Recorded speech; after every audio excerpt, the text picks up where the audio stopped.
ഞാൻ ഡോക്ടർ വിനീത, ട്രിവാൻഡ്രം റൂമ കെയറിൽ interventional pain സ്പെഷ്യലിസ്റ്റാണ്. പ്രായമേറിയവരിലും അതുപോലെ തന്നെ ചെറുപ്പക്കാരിലും വളരെ കോമൺ ആയിട്ട് കണ്ടുവരുന്ന ഒരു ആരോഗ്യ പ്രശ്നമാണ് ലോ ബാക്ക് പെയിൻ.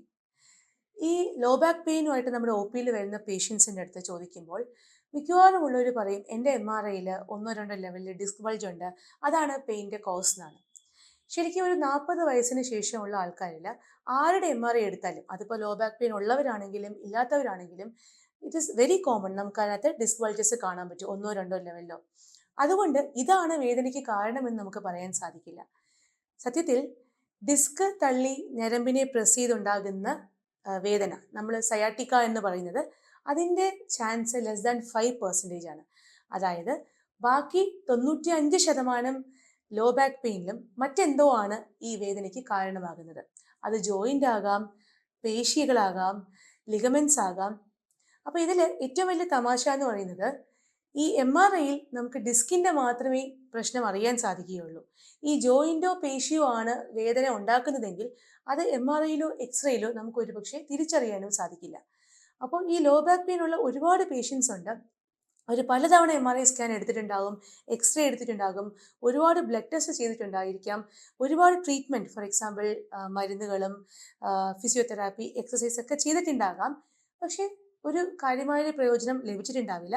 മാത്രമല്ല വേദനയുടെ കാരണം എന്താണെന്നും വ്യക്തമല്ല എന്നുള്ളതാണ്. ചുരുക്കം ചില സിറ്റുവേഷൻസിൽ സർജറി, എസ്പെഷ്യലി ഡിസ്ക് ആണ് വേദനയ്ക്ക് കാരണമെങ്കിൽ സർജറി ഒരു ഓപ്ഷനായിട്ട് പറയാറുണ്ട്. ചിലർക്ക് സർജറി ചെയ്യാൻ പറ്റുന്ന ഒരു സാഹചര്യമായിരിക്കില്ല, അല്ലെങ്കിൽ സർജറി വേണ്ട എന്ന് തന്നെ ഡോക്ടേഴ്സ് പറയുന്ന സിറ്റുവേഷൻസ് ഉണ്ട്.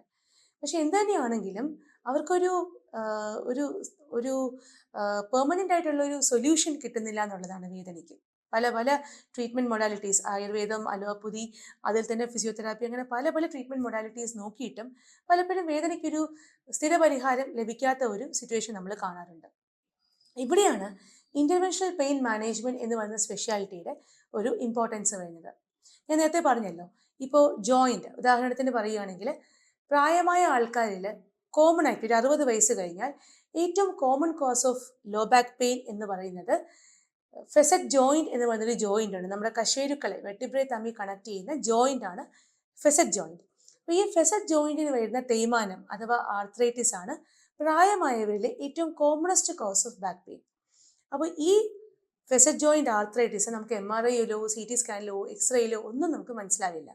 അപ്പോൾ ഈ പ്രായമായവരുടെ നടുവേദന അതെങ്ങനെ ഡയഗ്നോസ് ചെയ്യാൻ പറ്റും എന്നുള്ളത് ടാർഗറ്റഡ് ഇൻ്റർവെൻഷൻസ് വഴിയാണ്. അതായത് എക്സ്റേയുടെ സഹായത്തോടു കൂടി ഈ ജോയിൻറ്റ്, ഏത് ജോയിൻ്റ് ആണോ പെയിൻ ഉണ്ടാക്കുന്നത് നമ്മൾ മനസ്സിലാക്കിയത്, ആ ജോയിൻറ്റിനെ ടാർഗറ്റ് ചെയ്ത് അവിടെ ഇഞ്ചക്ഷൻസ് ചെയ്യുന്നു.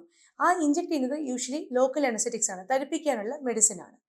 അതിലൂടെ പേഷ്യൻ്റെ പെയിൻ മാറുകയാണെങ്കിൽ നമുക്ക് മനസ്സിലാകും, ഓക്കെ, ഈ ഫെസറ്റ് ആർത്രൈറ്റിസ് അല്ലെങ്കിൽ ഈ ജോയിൻറ്റിൻ്റെ തേയ്മാനമാണ് ഈ വേദനയ്ക്ക് കാരണം. പിന്നീട് റേഡിയോ ഫ്രീക്വൻസി അബ്ലേഷൻ പോലുള്ള മറ്റ് ട്രീറ്റ്മെൻറ്റ് ഓപ്ഷൻസ് ഉണ്ട് ഒരു ലോങ് ലാസ്റ്റിംഗ് റിലീഫിന് വേണ്ടി. അപ്പോൾ ഇതുപോലെ പേശികളാണെങ്കിലും ജോയിൻ്റ് ആണെങ്കിലും ഈവൻ ഡിസ്കിൻ്റെ പ്രോബ്ലംസ് ആണെങ്കിലും മരുന്നിലും ഫിസിയോതെറാപ്പിയിലും മാറുന്നില്ല, സർജറി ഒരു ഇമ്മീഡിയറ്റ് ഓപ്ഷൻ അല്ല എന്നുണ്ടെങ്കിൽ നമുക്ക് ഈ ഇൻ്റർവെൻഷണൽ പെയിൻ മാനേജ്മെൻറ്റ് കൂടെ യൂസ് ചെയ്യാവുന്നതാണ്. ഈ നേരത്തെ പറഞ്ഞതുപോലെ ഈ എക്സ്റേയുടെ സഹായത്തോടു കൂടി, അൾട്രാസൗണ്ടിൻ്റെ അല്ലെങ്കിൽ എക്സ്റേയുടെ സഹായത്തോടു കൂടി വളരെ ടാർഗറ്റ് സ്പെസിഫിക് ആയിട്ട് ചെയ്യുന്ന ഇൻ്റർവെൻഷൻസ് ആയതുകൊണ്ട് തന്നെ ഇത് എക്സ്ട്രീംലി സേഫ് ആണ്. സൈഡ് എഫക്ട്സ് ഒക്കെ വളരെയധികം റെയർ ആണ്. ക്രോണിക് ലോ ബാക്ക് പെയിൻ ഉള്ള പേഷ്യൻസിൽ ഈ minimally invasive and non surgical, അതായത് സർജിക്കൽ അല്ലാതെയുള്ള ഇൻ്റർവെൻഷൻസിൻ്റെ സഹായത്തോടു കൂടി നമുക്ക് പെയിൻ്റെ കോസ്, പെയിൻ ജനറേറ്റർ നമ്മൾ പറയും, പെയിൻ്റെ കോസ് എന്താണെന്ന് കണ്ടുപിടിക്കാനും അതിന് തക്കതായ ട്രീറ്റ്മെൻറ്റ് കൊടുക്കാനും സാധിക്കുന്നതാണ്.